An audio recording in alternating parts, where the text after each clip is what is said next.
గాలిపటం అద్భుతమైందే. ఆకాశ గగనాల్లో ఎగురుతూ ఉంటుంది గాలిపటం. ఎక్కడ? దానికేం డీజిల్ పోయాల్సిన పని లేదు, దానికేం పెట్రోల్ పోయాల్సిన పని లేదు. ఏమైనా రీఛార్జింగ్ ఏమన్నా చేస్తారో ఫోన్కు చేసినట్లు?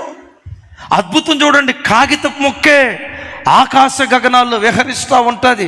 విమానం ఎగిరినట్లుగా ఎగురుతూ ఉంటుంది. ఎగురుతుంది నిజమే.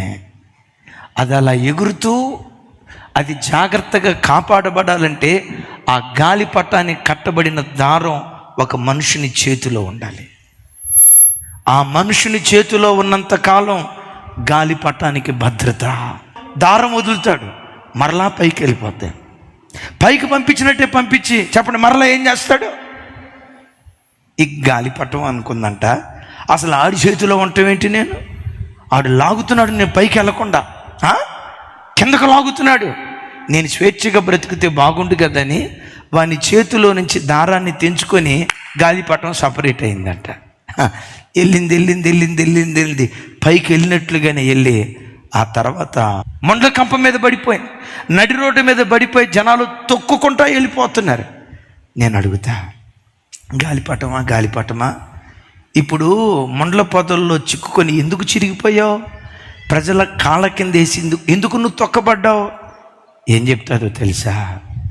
నా యజమానుడి చేతిలో నుంచి దూరం అయిపోయానయ్యా, స్వేచ్ఛను కోరుకున్నానయ్యా. నేను ఎలా బ్రతకాలనుకున్నానో అలా బ్రతకటానికి ఇష్టపడ్డాన్ని బట్టే నా బ్రతుకు ఇలా బుగ్గిపాలైపోయిందని వేదనతో అది పాఠం చెప్తుంది. బిడ్డలారా, ప్రతి విషయమై నీ భర్త నిన్ను గద్దిస్తున్నాడా? ప్రైజ్ గాడ్, ఇలాంటి భర్తను దేవుడు నాకు ఇచ్చినందుకు దేవా నీకు స్తోత్రం. మాయ్ చున్నీ అట్లా వేసుకో, సరిగ్గా వేసుకో. ఏం జుట్టు ముందుకు ఎట్లా అంటున్నావు? దెయ్యమే విరజిమ్మినట్టుగా జుట్టు ఎందుకు అట్లా ముందుకు సరిగ్గా దూకో అని అంటంతో, దేవా ఎంత క్రమశిక్షణ నేర్పే తల్లిని నాకు ఇచ్చావు, నీకు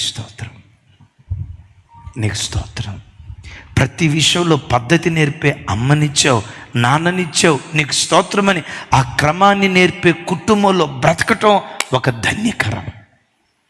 ఎవడైనా తనకు తాను వేరై ఈ ముసలోళ్ళంతా పద్దాకలు సాధిస్తూ ఉంటారు, నాకు స్వేచ్ఛ లేకుండా చేస్తారు, నా ఇష్టాలని హరేస్తా, నా ఇష్టాలని చంపేస్తూ ఉంటారు, నాకు స్వేచ్ఛ లేదు నా ఇంటిలో. స్వేచ్ఛను కోరుకొని చిన్న కుమారుడు వెళ్ళిపోయాడు. పందుల పొట్టు తినే బ్రతుకొచ్చింది.